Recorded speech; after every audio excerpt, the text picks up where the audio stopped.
Bad habits. We've all got one, or 6. You know what I'm talking about.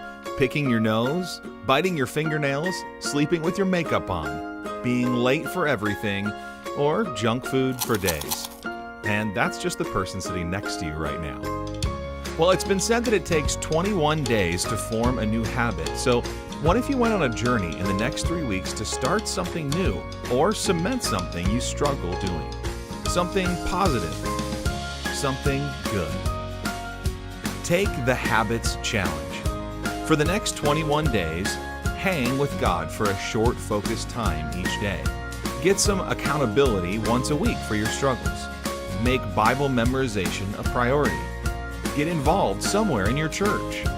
Give a tithe in the offering basket. Study the same passage of Scripture over a few times. You might be surprised what happens. At the end of 21 days, you won't be perfect, but you certainly will have made some progress. Time with God changes you, giving and serving changes your heart, and people journeying with you helps your decisions. 21 days might not change everything, but it could change a lot. Start a good habit today.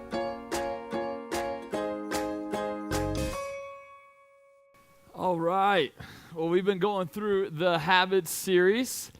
The Habits series being a series centered on talking about disciplines that can change your life. And the reason that they're disciplines that can change your life, because they're disciplines that will enable you to grow on your faith or in your faith on your own.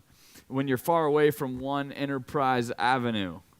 If you don't know what that is, that's the church address. So when you're far from here, that you can move forward in your faith, detached from prime time, detached from anything other than you and God. So that's the habit series that we've been going through. H stood for what?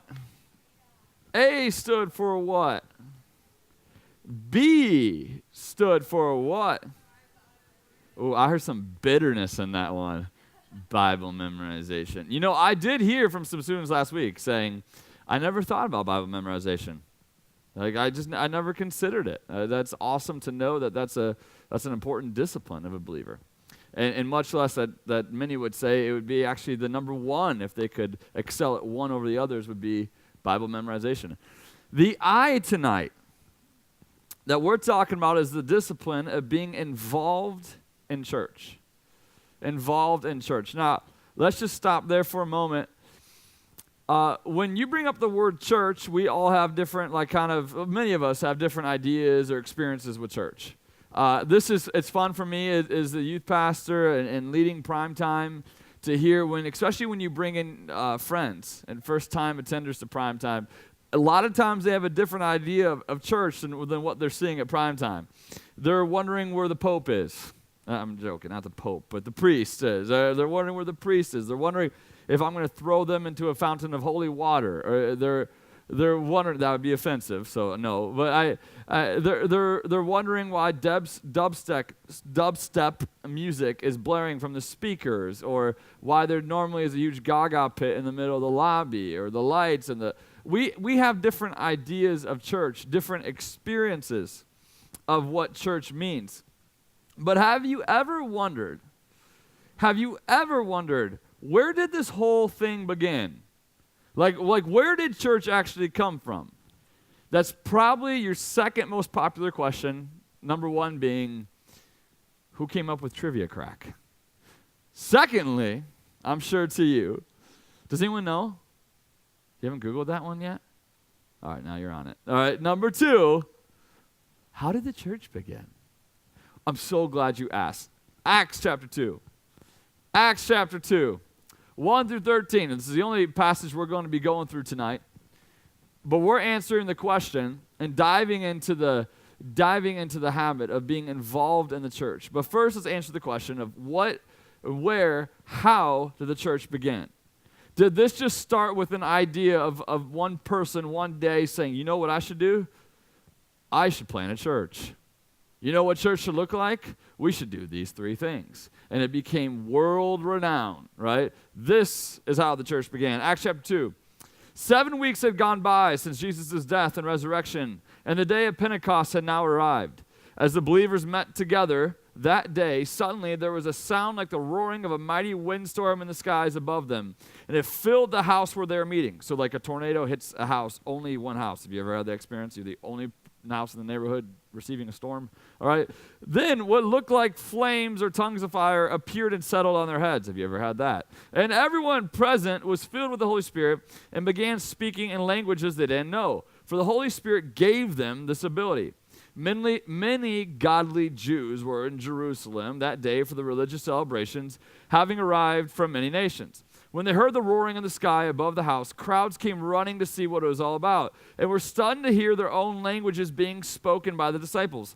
"How can this be?" they exclaimed. "For these men are all from Galilee, and yet we hear them speaking all the native languages of the lands where we're born. Here we are." I am not reading all of those.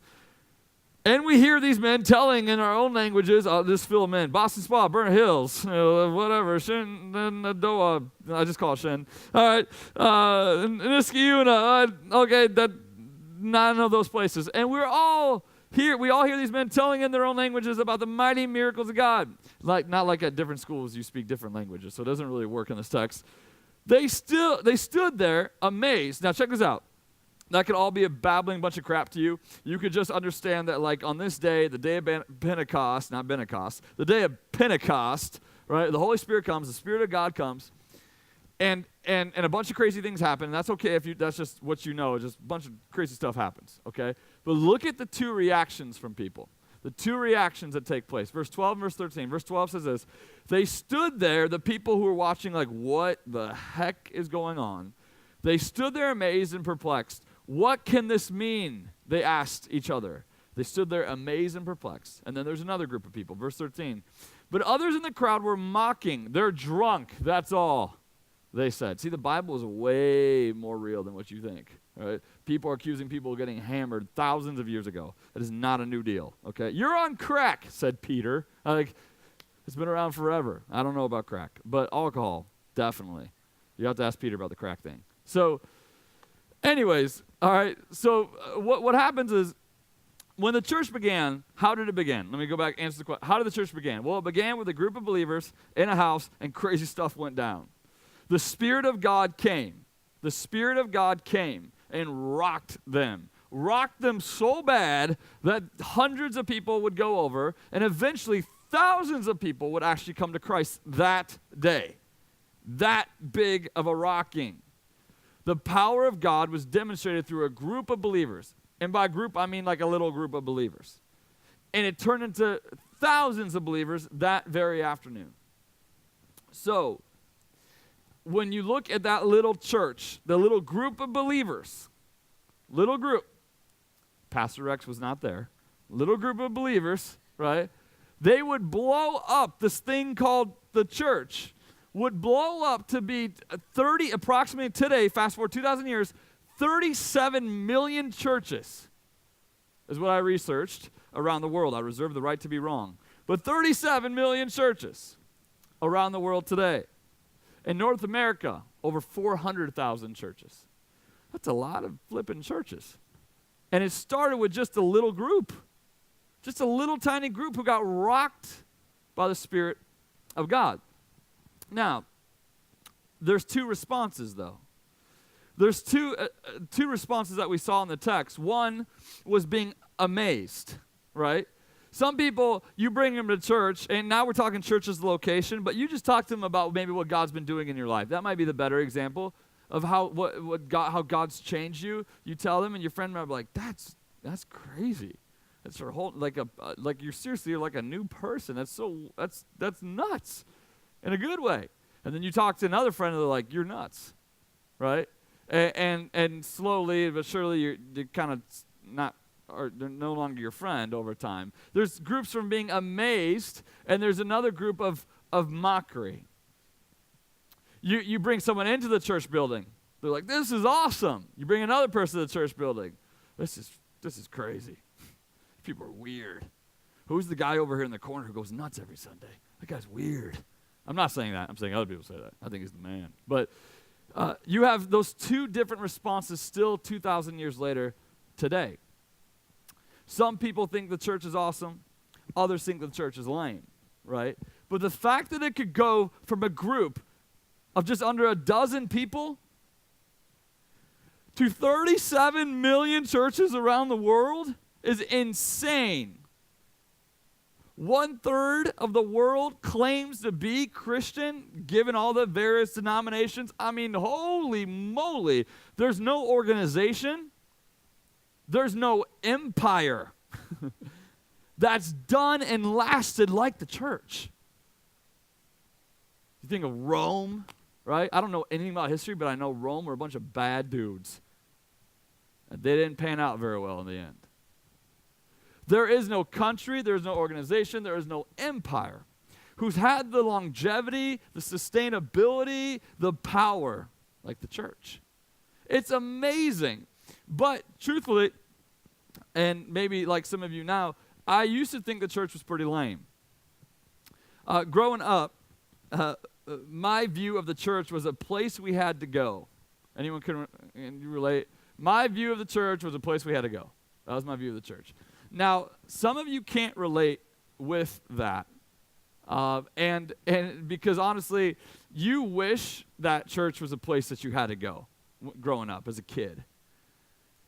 You now try to bring your parents to church and they don't come with you. And so maybe you wish that you were forced to go to church as a kid because at least it meant your parents, your family was going to church and you wish you had that experience.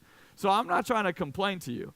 I'm just telling you I didn't understand my privilege of being able to grow up in the church. But I remember the truth is I would do anything I could to get out of it. Anything I could do to get out of going to church. So I remember one time, my dad's in the car with my sisters, and the car's running out in the driveway. You can maybe relate with the Sunday morning experience a little bit. Sunday morning, I don't know about you, but Sunday morning is like growing up the most chaotic and stressful morning of the week. Like everyone's trying to get to church. It's like, we got to go to church and worship God. Get in the car. Like 20 minutes later, get in the car. I was home for Christmas break. I was in Indiana. My younger sister, she was like so ticked off about not being at church on time. And I'm like, yo, would you chill out? And like, we got a baby and stuff. She wasn't mad at me. He's like, I'm not mad at mom and dad. They always are late to church. We're all almost like me and my sister. We're like creeping up to 30 years old now, okay? We're not 12-year-olds anymore. And she's like, mom and dad are always late to church. And so, she's like throwing a fit, like, get in the car. We are 20 minutes late. And, the smart aleck me, I held it in for a long time. As we walked out of the car, I said, yeah, let's go. Everyone yell at each other because we need to go worship the Lord. That was not a smart thing to say. That did not work out. We tried to talk about it later. But I don't know if you can relate. Like Sunday morning is honestly sometimes one of the most like stressful mornings of the week. And God bless parents. Like when I get to that, I'm trying to get my little kid like all ready to go. And I'm sure it is not an easy task. All right. But I remember I'd do anything to opt out of going to church. So I came up with a strategy, and you guys know how my crass and really just meathead mind works. And so I thought, I got an idea. And so dad's in the car, siblings are in the car, car's running. Dad, you do not want to mess with dad. Dad's over there like, I don't know if your dad's like, my dad. You're like, let's roll, My mom's like, like getting stuff ready. And so I say to my mom, I'm like, hey, Mom, I got to go to the bathroom. And so I go down, and she's like, hurry up. So I walk downstairs to use the restroom. Mom, like, I sit on the toilet, and Mom is, like, by the door, like, we got to go. And I'm like, yeah, I know, Mom, but, Mom, I got something, I'm doing my thing here. I got something going on. And she's like, we got to go. And I'm like, Mom, I understand, but, like, understanding that all of the leverage is in my sphere, my side of the court, my John, right now. So I say to her, listen, Mom, I'm really sorry. By the way, my mom thinks about to fold over, pass out on the bathroom floor because I got something going on. Really, I'm probably just chilling like this. Like, Mom, sorry. I'm doing my stuff. Mom, I can't move. Mom, hurry up. Finally, I just say, Mom, I can't. I'm going to be here a while. Like, how long is a while? Half hour? I mean, guys, honestly, I was probably reading ESPN magazine. Okay, just taking my time. Finally, Mom says, all right, we're going to have to leave without you. And I'm like, No. Okay, hey, okay. Mom leaves the house, goes with Dad. Second I hear her go outside the front door, I get out of the bathroom and turn on sports or start playing video games and enjoy my Sunday morning. But I would do anything I could. By the way, you can use that. That's fine. Whatever, I understand. Like boys especially, if you try the whole like, I can't get off the toilet thing. Okay, that's not like an original idea. So you go for it. It did work for one Sunday. So out of 52 weeks of the year, if you get one, God bless you. Okay? But that's what I would try to do one of the times. But church to me was a place I had to go. It was kind of lame, in my opinion at the time. Little did I know that years later, the church would save me. The church would save me. Now, anyone who likes to think semi-deeply about this, about just things in general, especially when it comes to our relationship with God and how salvation works, might be a little on edge about me saying the church saved me. Because Jesus saves, right? Church doesn't save. But God used the church to find me, to reach out to me, to bring me in, to share with me the message of Christ, and to do everything they could to support me as I followed him. So in essence, from a view of just a very simplistic view, I would have been in real big trouble without the church. God used the church to save me. To save me. You see, I was a junior in high school. Some of you heard the story a million times. Some of you never heard it. But I was a junior in high school. I never dreamed or was born with the idea of becoming a youth pastor, ever. I couldn't have a more fun job than what I have now, other than being a Sports Center anchor. Those would be pretty close. But listen, I have the greatest job I could ask for, all right? But I never dreamed of being a youth pastor. I was like you. I was some of you. I was a junior in high school, and spring break was coming up. It was like exactly around this time of year. Spring break's coming up. People are like, what are you doing for spring break? What are you doing for spring break? So my goal for spring break was to go visit colleges. Now, that sounds like for some of you who are way smarter than me, that seems wise to go. Some of you are juniors and you're visiting colleges. That is smart. That's great. I was not as smart as you. I had no business visiting colleges. Really, my goal was to meet college girls and play bingo or something with them. Like that was my goal. Spring break was college girls. Like, listen, dude, I was a short little redhead, but I thought I was the man, okay? And so I'm going, and I'm like, these are my spring break plans, and my mom shatters the plans. Some of you heard this story. And she says instead that, Chad, you're actually going to go on the winter retreat. Now, I did not say, Mom, I'm trying to go to colleges and meet college girls. That's not what I said. I said, Mom, I'm trying to visit colleges to plan for my future, right? And she said, no, you're going to the winter retreat with the local church. So she drives me to the church, and I'm like just irate at her. And she tells the youth pastor, she says, listen, my son hates you. He hates me. Good luck. And so I get on the bus, and I'm jamming to DMX and Ludacris, roll out, boom, boom, roll out. And I'm like on my little ghetto white thug mindset, and I end up accepting Christ right at the winter retreat. And if it wasn't for the local church, I can't imagine what my walk with Christ would have looked like. I mean, I honestly think the entire thing would have disappeared without the local church.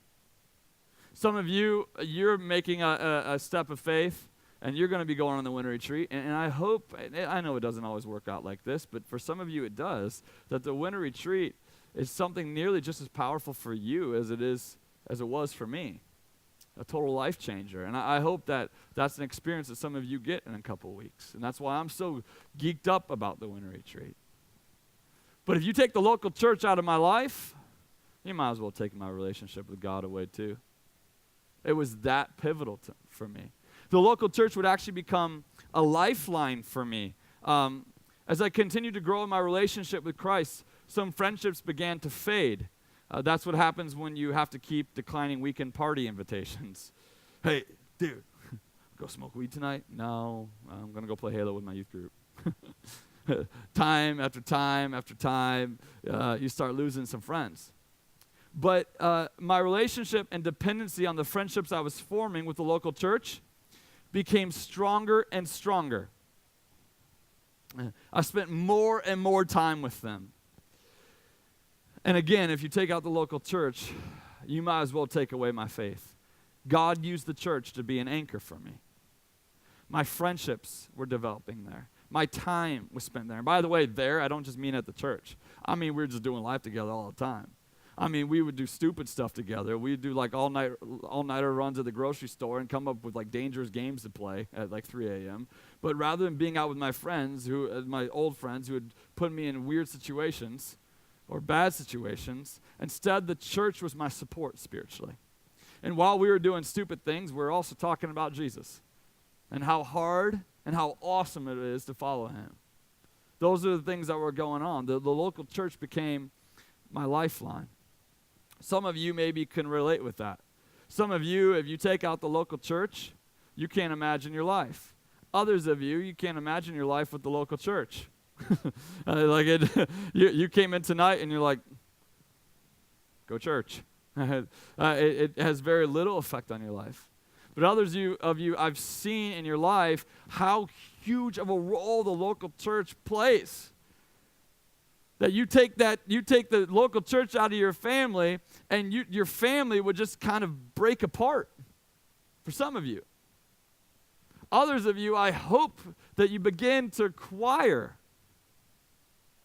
the vitality, the energy, the enjoyment that comes from being a key part of the local church. But here's the thing that's rocked me. When listening to a message that Pastor Justin often quotes, and pastor he often quotes, Bill Hybels. And here's the truth that I want to relay to you tonight. The local church is the hope of the world. The local church is the hope of the world. And here's what I mean by that. There are plenty of organizations that can help people get better. They can help people get past an addiction. They can help people strengthen their skills or learn new ones altogether. But the church is the only organization that is designed and committed to transforming the hearts of people by the power of God. The church is the only organization that is designed and committed to transforming the hearts of people by the power of God. You can go a lot of other places to become a better person or less of a worse person. Right? There's a lot of counselors out there. There's a lot of clinics and there's a lot of help guides out there. But the church is the only organization designed and committed to transforming the hearts of people by the power of God. Who else would have reached out to me as a junior in high school and changed my life like that? Would it have been just teachers? Was that their role? Parents, if you get lucky, right? It's not a guarantee that parents will be the ones to do that. I was so blessed to have my mom throw me on that bus. I'm so thankful for her. I hope a parent throws you on our bus in a couple weeks for the winter retreat. I hope you come in kicking and screaming. I mean, it's great if you're excited, but if you come in kicking and screaming, I'm not scared. It was a huge life changer for me, and I know it can be for you too. Parents, teachers, the coach, is that their role? To change my heart like that? To reach out like that to me? To be committed to walking with me in my journey with God till death does us part? Or I move away. It's the role of the local church. The local church is the hope of the world. We've had some people come into the church this last week who were in very practical needs, spiritual needs and practical needs as well. One of the people who came in this last week was a woman named Linda. And Linda is a homeless woman. She came into the church, I don't know, Thursday maybe. And she came in and she asked if she could use the internet here at the church to print off some documents. I said, absolutely. Gave her a computer. She said, she asked if she could use a telephone to make phone calls. And we said, absolutely. And we gave her a phone right there at the information center. And we said, do your thing. and go for it. She asked if she could make a couple long-distance calls to her kids that she hasn't seen in a long time. I said, absolutely, without asking for permission. Go for it. Linda was working for hours, calling different churches and looking for different help to get her enough food to get through the next couple of days. I asked Linda, I said, Linda, do you have, where are you staying? Where are you staying? That's what I asked her. Where are you staying, Linda? And she said to me, I have nowhere to stay. And I said, Linda, everyone stays somewhere. Where are you staying? It could be under a bridge, right? It could be in the road. It could be in home. Where are you staying? You're staying somewhere. And she wouldn't answer my question. I said, all right, where are you staying tonight? She said, oh, I don't have anywhere to stay tonight. I said, where did you stay last night? And she said, I stayed at Price Chopper last night. I said, okay. And so our tech and facilities guy, Dan Anderson, by the way, he would hate me for telling you this. It's so worth it. Our tech and facilities guy, Dan Anderson. And the whole time, by the way, as I'm talking with Linda, I'm thinking about this message. I'm thinking about the truth that the local church is the hope of the world. When it's working properly, sometimes the local church is a freaking nightmare, okay? But when working properly, the local church is the hope of the world. So as I'm talking to Linda, and my mind's tempted to think about what game we're going to play tonight, I'm remembering that the local church is the hope of the world. What can we do to give her hope? So Dan Anderson, our tech and facilities guy, awesome guy, so helpful to Primetime, so helpful to me and my family. He decides, he goes down, he meets Linda, and he says, he tells Linda that she's going to be able to stay at his house that night. And so this homeless gal who just walked in out of nowhere ends up staying at Dan Anderson's house. He stays up all night with his 2 kids and his wife, and they take Linda in.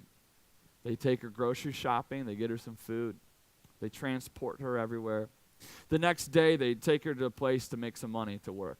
He then gets on the phone and he calls different shelters and churches trying to find her a place to stay that's comes with longevity, somewhere that she can count on.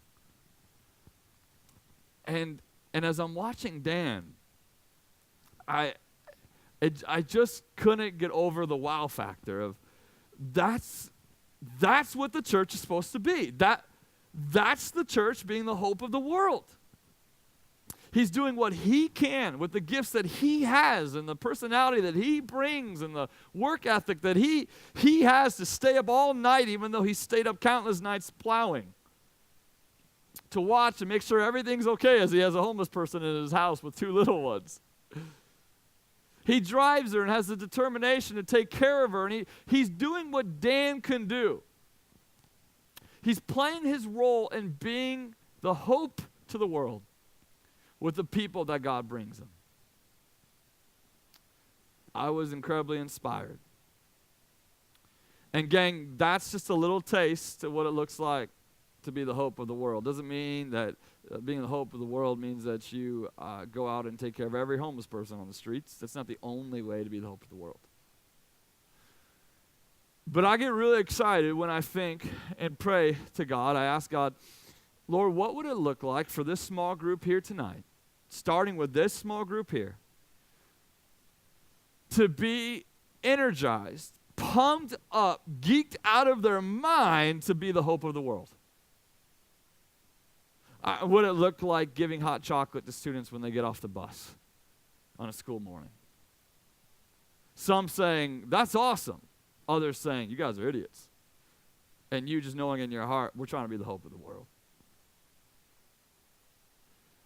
What are other things that you could do when you think about being the hope of the world? Could you get together, I've seen this done, and write a bunch of notes and stick it on the lockers of all your peers at school, not even telling them who it's from, just saying that God loves you, or have a great day, or you have meaning, you have significance, there is hope. Poor kid gets the note, like about to flunk his Spanish test, and he's like, sees a little sticky note that says, you have hope. Oh, thank God. Right?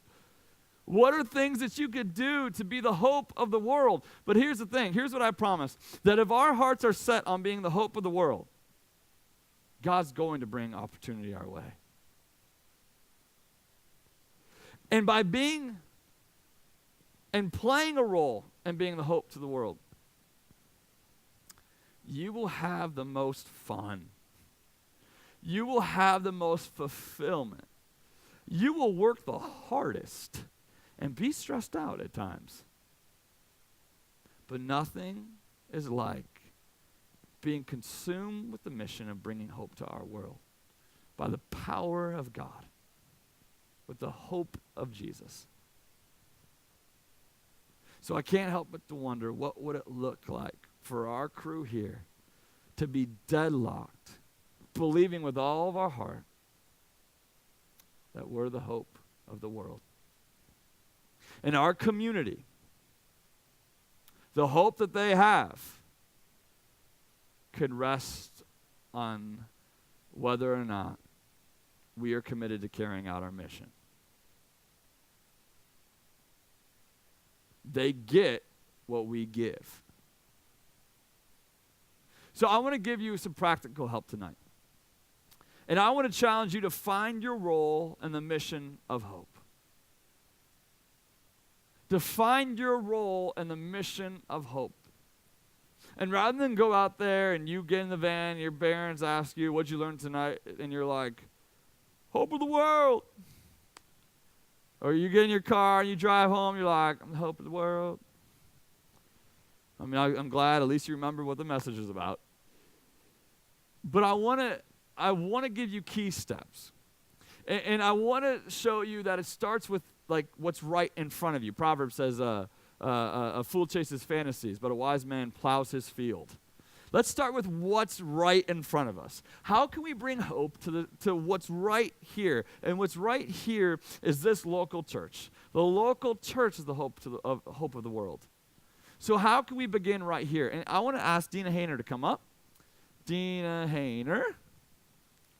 And Dina, Brendan, do I still got the intern here? Brendan, can you bring up a stool real quick for Dina? And I'm going to snag one of these mics, Dave, if that works. And so Dina, who most of you know, probably. Is that on? Let me try. Did I just turn it off, dude? Awesome. Hello. There we go. I'll make things harder rather than easier. Excuse me. As many of you know Dina Hayner, right? Dina is now our guest services director, and everyone has at Half Moon has like 2 job titles. You do one seriously, the other one's like whatever. But what?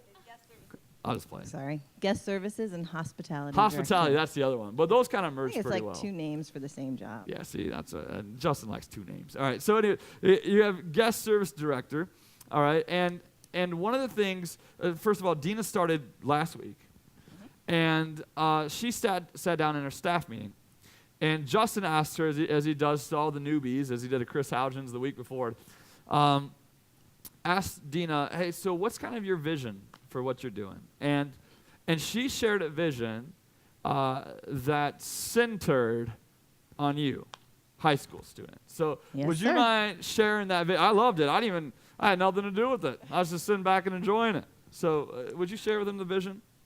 Sure. When I sat down with Justin initially and he asked me if I was interested in the position, I said, wow, it's something to think about. And he spoke mostly about making sure that you get with your teams and you talk to them about what the vision is, that why their job is important. And I think if I start there, the Go fact for it. that Start wherever you want. all of the You're teams, Dina Hayner. I have under my umbrella as guest services director several teams. And each of those teams is led by a ministry leader who is a volunteer. And he said that it was important because nobody had been in my position for a while. Nobody's been there to kind of coordinate the teams and work with them and make sure that they are set. So I said that I would do that, and I've sat down with several of them since then, casting a vision of how important every single role in the church is and how important each individual is when they're serving. Because you don't know when Linda's going to walk in the church, and you don't know what you're going to be able to do for Linda. But you should always be prepared, and you should always just know that God can use you at any time. So, we talked about that, and I said, yeah, but I think that something's missing. And I remember when we first started going to Grace Latham, that they always had, and I'm going to say the word, I'm so sorry, No, don't. Youth No, no. Sunday. Okay. Just Drives me kidding. crazy. I know I'm not supposed to use that expression. I'm sorry. Youth I are won't- people that are from your hip. Keep down. Hip. Yeah, Yeah. I got it. Yeah. Okay. Yeah. But that's what they called it. Okay, that's what they called it. That's you. They had Youth Sunday, and it was impressive. You were impressive. Students were impressive. And I think that Justin said something, or Chad said something at the missions trip when you guys came back, and he said, I think it's important that everybody understands that I don't think, meaning himself, that you are the future of the church. You are the church. And you are. And my vision is that we work towards finding roles for you on Sunday mornings that fit your gifts and talents, that put you out there as people who are loving the Lord and wanting to serve the Lord and serve the people who come to this church, and put a young face on it. You know, put a student aged high schooler, junior high even. I'm totally up for that. Put a young face on it, because we want to reach young people. And as I was kind of formulating that in my head, I came to you and I talked to you about how did you feel about encouraging some of these younger people to fill some roles in the church that are being filled by older people now. Yeah, when we say, I'm glad you brought that up. That's what happens when I don't look at notes and I just start going off. But when I say the phrase "local church is the hope of the world," some of you even just default, you think of like people in their 30s and 40s and up, and they're the kind of the hope of the world. But that's just not true. If anything, that's a church who's missing out on a ton of energy, vibrancy, and the people that Jesus kind of treated as his favorite. When you look at the Bible, there's no distinguishing marks. There's no delineation or outlining between, all right, people in their 40s and then people in their 20s and then people in their high school years or junior high level. If anything, when Jesus did tell people what age to be like, he totally flipped it, right? This is totally in your favor, especially like junior high students, right? He said, if anything, have faith like a 50-year-old. Have faith like I know you guys weren't big in Bible memorization, but I think you had that one, right? Faith like a child, right? So we love our church, and Justin's totally on board with this. He loves this, to be just saturated with you, with high school students. So what if a high school student, okay, they're like, okay, so, right, you want us to be more involved. What kind of role does that look like, though? Anything you want it to look like, really. It looks like, I guess you'd start by coming to me and letting me know that you're interested, and we'd talk and find out what are your gifts and talents. You know, what do you see yourself doing? Where are you interested in serving? There are so many ways to serve the church that are visible and invisible. There are many more that are invisible than visible. I talked to a couple of my team leaders, my security team and the usher team. Both of them were older people, 50s maybe, even older, and they were thrilled.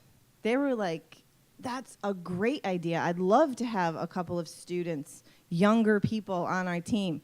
Like, that's just encouraging. So they're on board with it. They should be thrilled because they need help. Yeah, they do. And we were watching.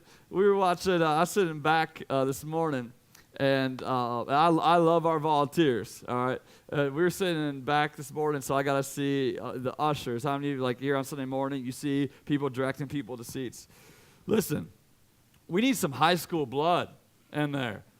I mean, we have. I know we have like our traffic guys who work seasonal duty over here, right? Christmas Eve and a lot of times, right? But man, I was sitting there and thinking.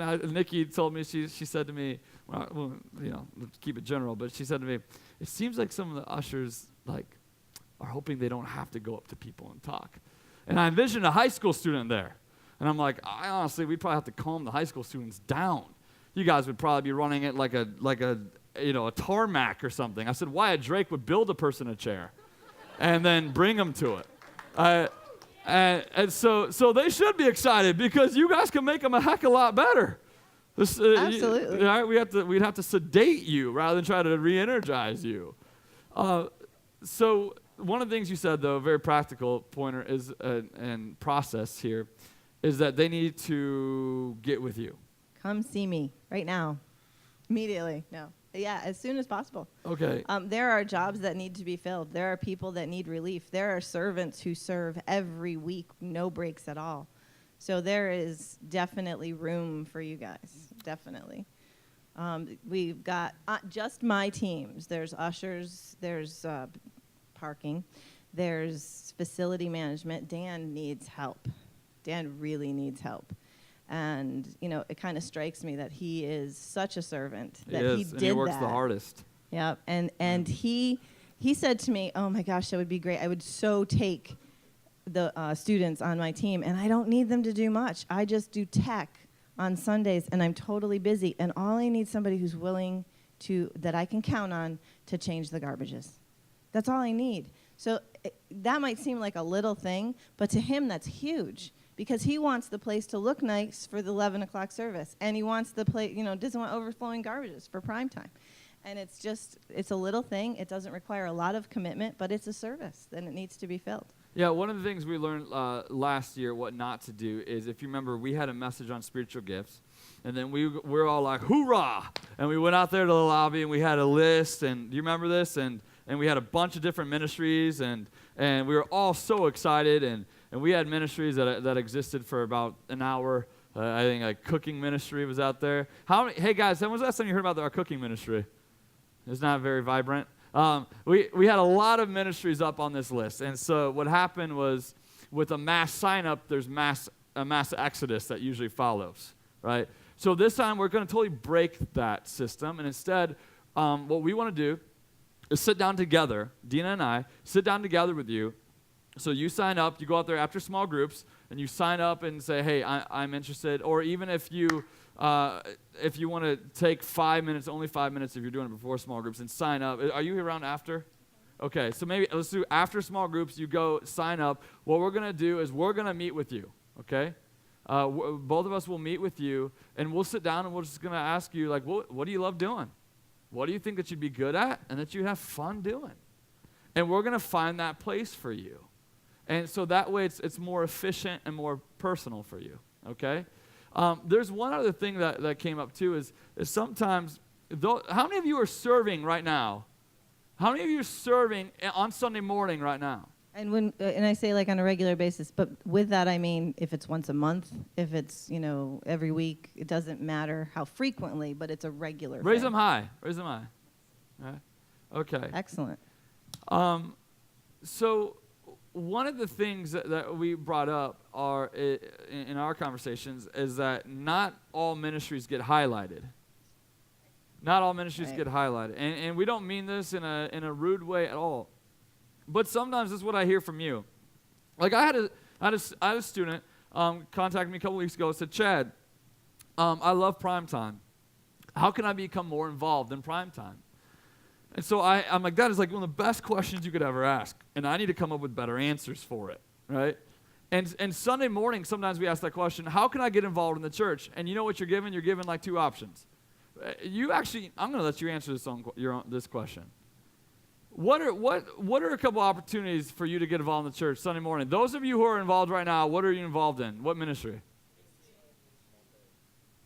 Those are the two that came to my mind that we talked about. That's what we talked about, how Go ahead. Students, youth, are either actively pursued or possibly see that as their only option, that the only place that they would be accepted or, appreciated.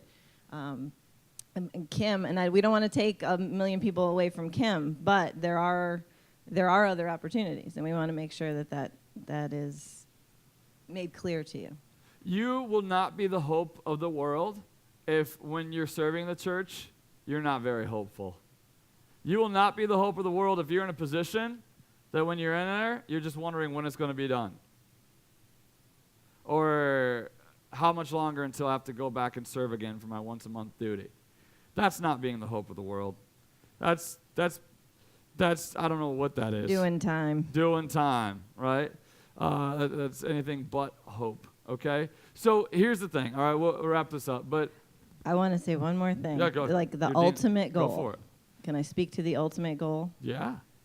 My ultimate vision is that we get to where Latham was, and we have a student ministries run weekend, completely run by student ministries, because I think that junior high school age kids are severely underestimated. I think that you guys are capable of great things, and I think that that would be a great way to show the church that you are the church, not just the future of the church. So Both. yeah, We are Yes. and the future. Both and, suckers. So you Right. you speak twice a year Yeah. about that. Yeah. And coming up next time would be June, you said, I think. Yeah, June, somewhere July, around something there. like that, yeah. Sometime over the summer. So my goal, my vision would be that by that time we have, even if you don't serve on a regular basis but get trained in a particular area, that we have trained students in every area of ministry, ushers, students, garbage removal, volunteer central, setting up, making coffee, doing AV, singing and playing, worship, wherever they will let us take over, that you just take over and that you guys just run it and go with it. Yeah, that'll come. I know that's part of Pastor Justin's vision. Soon. So picture this, guys. Picture this on a Sunday morning. You walk in on a Sunday morning, and as you're greeted, all right, you're greeted by a high school student with enthusiasm. Wait, what's up? What's going on? As you walk through, then you stop at the cafe, and at the cafe, there's a high school student, all right, running the machines, learning the system, so that way we could use it for prime time, right? You're doing your thing. All right, there's a high school student. Then you go to the information center, where sometimes you go to the information center, it's not very informative. A lot of times you know more information than the information center, right?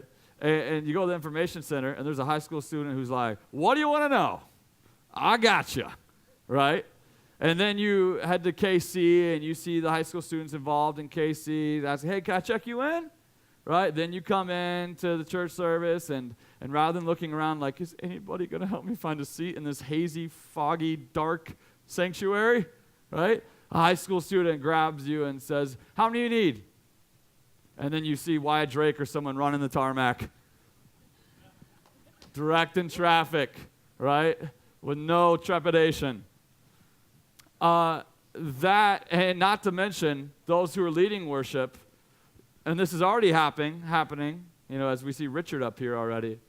You see high school students leading Get worship. Phil on drums. Yeah, Phil on drums when he ever tries out. My gosh, dude, it's been like a year.